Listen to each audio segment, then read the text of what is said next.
J'ai vendu un divan que j'ai ramassé gratuitement puis j'ai fait presque 2000$ de profit cette semaine.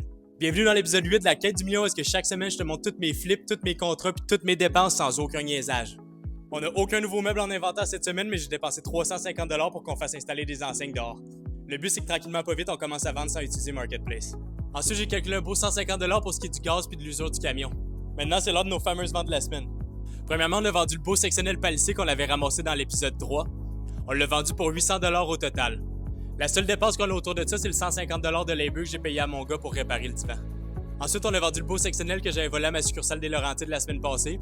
Je leur avais donné 200$ pour ce sectionnel-là, puis on l'a revendu 1580$ cette semaine. Puis pour bien finaliser nos revenus de la semaine, on a encore eu un beau contrat de junk removal. Ce contrat-là nous a rapporté 220$ encore une fois.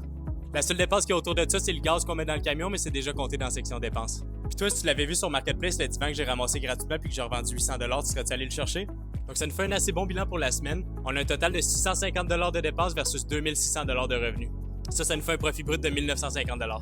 Juste pour faire une petite mise au point, au niveau de la comptabilité de la série, il faut comprendre que c'est en flux de trésorerie. Donc je calcule vraiment tout ce qui rentre, tout ce qui sort au fur et à mesure au lieu de calculer les actifs puis toutes ces affaires-là. C'est beaucoup plus facile de cette façon-là de mon côté, puis à la fin de la série, on fera juste calculer le nombre d'actifs qui nous reste pour calculer le montant total qu'on a fait.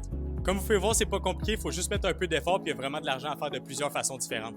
Depuis le début de la série, on monte à un bon rythme chaque semaine. On est rendu à 29 444$ de revenus versus 31 429$ de dépenses. Là, il faut comprendre que dans le 31 000$ de dépenses, ça compte tous les actifs qu'on a. On a au-dessus de 20 000$ en actifs d'inventaire dans notre shop en ce moment qui attend juste d'être vendu. Puis vous allez voir, ce qui est le fun de calculer en flux de trésorerie comme je le fais en ce moment, c'est que quand on va commencer à vendre tout ça, ça va vraiment skyrocket les revenus d'un coup.